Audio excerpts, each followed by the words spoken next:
वंदे मातरम। नमस्कार, जय श्री राम।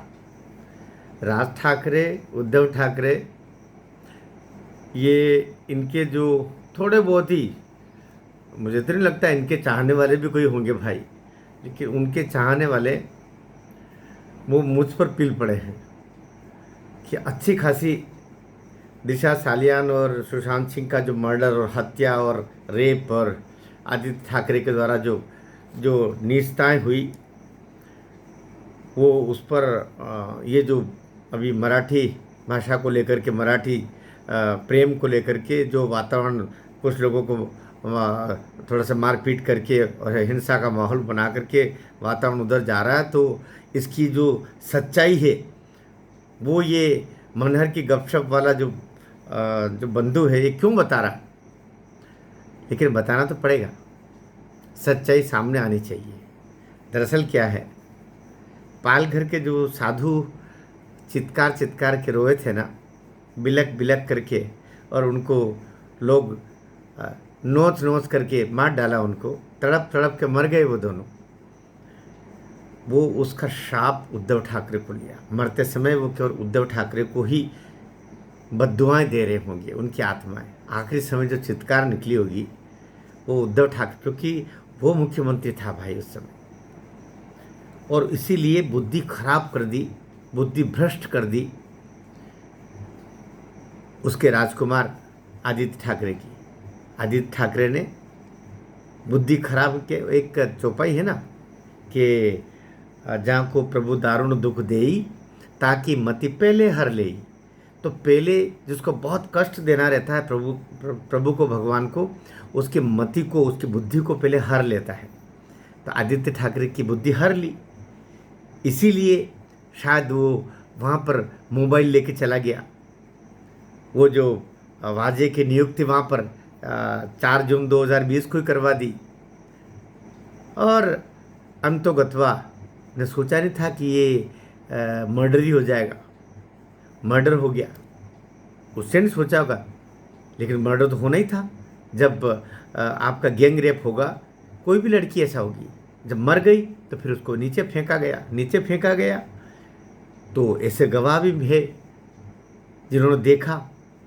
फिर कूपर हॉस्पिटल में जिस तरीके से कोरोना का टाइम था, और बनावटी तरीके से सारे, जैसे आगे चल, सुशांत सिंह का भी ऐसे ही पोस्टमार्टम किया, इसका भी ऐसे पोस्टमार्टम किया, ताबड़तोड़ बॉडी कोई और दिखाई, पोस्टमार्टम किसी और का किया, पोस्टमार्टम इसका दिखा दिया, जलाई किसी और को।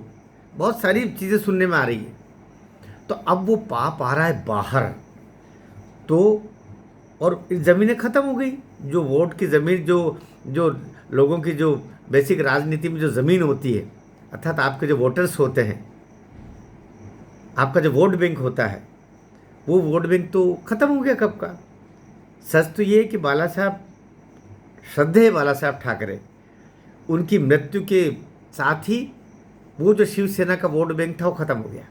वो तो उनको ही चाहता था, भगवान की जगह कोई दूसरा भगवान नहीं ले सकता।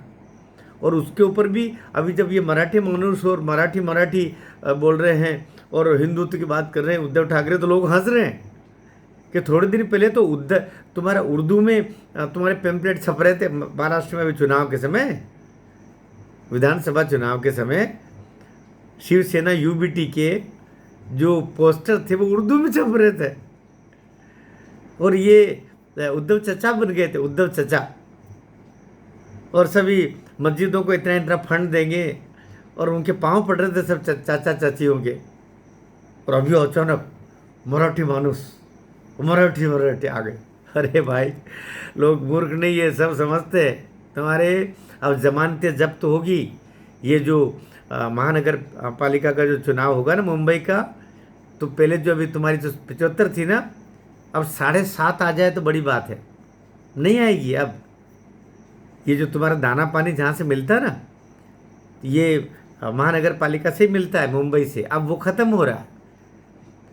और राजनीतिक तुम्हारी जो ज़मीन थी वो तो तुम्हारी कब की एकनाथ शिंदे ले गए। अभी शिवसेना का जो असली शेर है, शिवसेना का जो असली उत्तराधिकारी है, वो तो एकनाथ शिंदे है। तुम्हारे कहने से अब 25 लोग इकट्ठे नहीं होने वाले। तो वो दिन खत्म हो गया, क्योंकि अब आ रहा है सब चीज़ बाहर। तो मैं तो अपने जो भाई SSR वॉरियर्स है और दिशा सालियान को न्याय मिले इस मुहिम पे लगे हुए हैं, उन सभी बंधुओं से कहना चाहता हूँ, और मैं नीलेश ओझा जी से भी कहना चाह रहा हूँ कि 16 जुलाई की तैयारी में जुटें। आज 6 जुलाई हो गया, अर्थात 8-9 दिन कुल मिला के बीच में बचे हैं।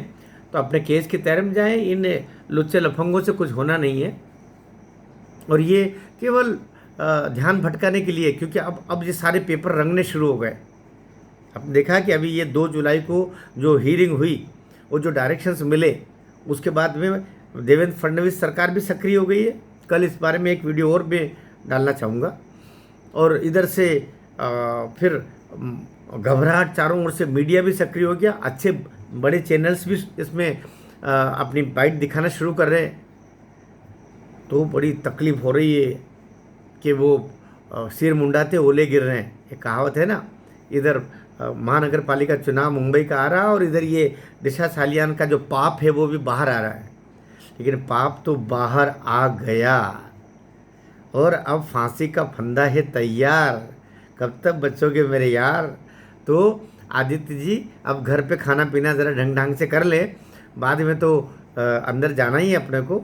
और मैं जो सभी दिशा सालियान के इस रेप और मर्डर से दुखी होकर के और न्याय की मांग कर रहे हैं, उन सब से निवेदन करना हूँ सारे बंधुओं से कि धैर्य रखें और वीडियोस को खूब शेयर, खूब उन लोगों तक पहुँचाएं जो इनकी जो मराठी मानुष और अचानक मराठी भाषा के प्रति जो प्रेम उमड़ गया ना, इसकी कलई खोलें कि ये कोई मराठी से इनको कोई लेन देन नहीं है।